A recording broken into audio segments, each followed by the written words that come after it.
presentation, we, myself, Zoe and Margaret, will be discussing the nature and purpose of religious education in schools and the approaches to teaching religious education.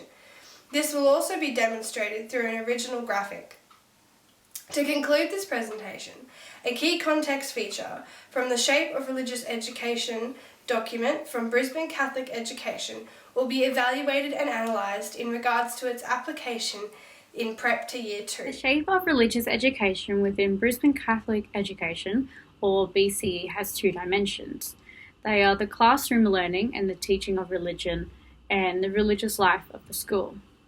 These dimensions are derived upon Gabriel Morgan's two dimensions of religious education, which are teaching people religion and teaching people to be religious in the Catholic way.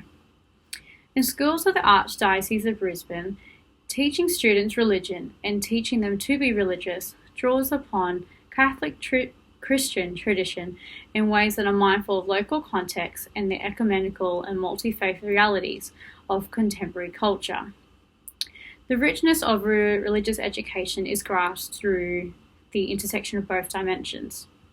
For example, if I have a student or a teacher has a student that is involved in faith learning activities without having a deep understanding of the related Catholic and social teachings, it does not enable the student to execute Brisbane Catholic Education's vision for religious education, which is to aspire to educate and form students who are challenged to live the gospel of Jesus Christ and who are literate in the Catholic and broader Christian tradition so that they might participate critically and authentically in faith context and wider society. Therefore, the engagement in both of these dimensions is essential. Brisbane Catholic Education schools require their teachers to comprehend and utilise the distinctiveness and the complementary of the two dimensions of religious education in holistic education and the formation of their students. A reading I found from Gabriel Moran, he articulates just how important it is for teachers to have an understanding of both these dimensions, but how to authentically and efficiently educate their students. And he says, religious education requires that those of us who are appropriate in the term teacher know which of the two processes we are engaged in at a particular time and place. The tragedy would be that for the lack of clarity about the distinctiveness, and institutions end up doing neither. Their academic inquiry is not challenged enough and the formation is not particular enough. Now, there is endless talk about Christianity and not being religious education. What deserves that title is teaching people religion with the breadth and the depth of intellectual excitement and what they're capable of. So teaching people to be religious with all the particularity of verbal and non-verbal symbols that place us on that way. So what's the purpose of religious education? Well, it is important as it does develop a student's knowledge and understanding of Christianity in light of Jesus and the gospel. It increases students' holy understanding of religious individuality, nurturing their abilities and skills of discerning, interpreting, thinking critically, and seeking truth and making meaning. It also challenges, encourages students to service to others and their commitment to the church and the wider community. A graphic, which can be seen on the screen, that has been created by our group emphasises the vision of how to effectively teach religious education through a two-dimensional approach and illustrates the imperativeness of the balance between teaching people religion and teaching people how to be religious in a particular way. Thus, the approach to religious education in the Brisbane Archdiocese is focalised and centralised around Gabriel Moran's framework of religious education, which has been spoken about earlier. Nonetheless, the Archdiocese has applied different nomenclature for the two sharply contrasting dimensions. The Classroom Religion program, which Moran titles as Teaching People Religion, is titled the Religious Curriculum P-12 within the Archdiocese of Brisbane, and the Faith Formation dimension, which Moran calls Teaching People to be Religious in a Particular Way, is titled the Religious Life of the School P-12 in the Archdiocese of Brisbane. The first dimension, teaching people religion, is an educational activity focalised on the classroom religion program. According to Reimeraz and Hyde, in a Catholic school classroom, the goal of religious education is to assist students with building up their knowledge and understanding of the Catholic tradition in a way that is educationally sound and sophisticated. Accordingly, the classroom religion program should appear as a scholastic discipline and have a place alongside the other disciplines in the weekly order. The classroom religion program should adopt the same language and rigour of other subject disciplines. Religious education is thus an area that should be given the same level of attention and detail as other learning areas. Teaching and learning strategies, a plethora of resources, and the pedagogies utilised in other learning areas should then be translated into religious education. Subsequently, assessment should also be applied and adopt the same scope and depth as in other parts of the school's curriculum.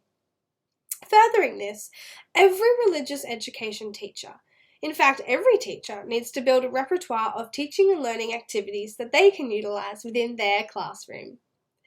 Religious education should not just aid alongside other subject areas, rather it should engage in necessary interdiscipline dialogue. The core content taught to students in the classroom religion program from the curriculum is organised into 4 interrelated strands. These are sacred texts, beliefs, church, and Christian life, and thus the planning for the classroom learning and teaching should balance and integrate all 4 of these strands. The second dimension, teaching people to be religious in a particular way, is most commonly referred to as the religious life of the school and is concentrated around the spiritual formation of students and their faith development. It comprises also of 4 interrelated components, these being religious identity and culture, social action and justice, evangelization and faith formation, and prayer and worship. The religious life of the school, Peter 12, provides a lens through which a school may order and further develop its religious life. The vision of religious education in the Archdiocese of Brisbane is only realised through the intersection of both dimensions. It is thus imperative that teachers have deep engagement within these 2 dimensions. This is because an inclusive and excellent religious education is the right of every student entrusted into our care. I'll now hand over to Margaret. Thanks, Melissa. As spoken in the beginning, we were given one of the key contexts in the shape of religious education. There have been 4 contexts identified in this article, and each have a significant influence on the religious curriculum in modern Catholic schools. It can be found that not one of these contexts can be ignored or pushed aside, as each offer a collection of opportunities and challenges to the many schools. However, in this presentation, we will be focusing on the educational context. We will be analysing the educational context in regards to its application in the classroom, teaching prep to Year 2, its connection to the graphic presented earlier, and how it aligns with the curriculum. It can be recognised that each Catholic or Christian schools seek to educate students to live by the gospel of Jesus Christ. Such acts will allow them and the community to have a full transformation. This transformation happens in schools' classrooms that use the Catholic Christian tradition of education being a work of love and service. From prep to grade 2, students will begin and continue developing their individual faith in the classroom and around the community. In the classroom, students will begin learning about beliefs, sacred texts, the church, and Christian life. Outside the classroom, students could be participating or demonstrating religious acts in the school. This idea links the curriculum to the educational context and the 2 dimension of religious education, as each plays a major role in an ideal education of a child. The curriculum and educational context perfectly align with each other, as the educational context reveals how it modifies to suit the contemporary society and the needs of the ever-changing students. This has been demonstrated through the curriculum as it seems to be changing with the times. Furthermore, the educational context acknowledges the rapid and constant social change and speaks about the developing of fresh educational framework that is constructed to suit the demands of the present and future education mission.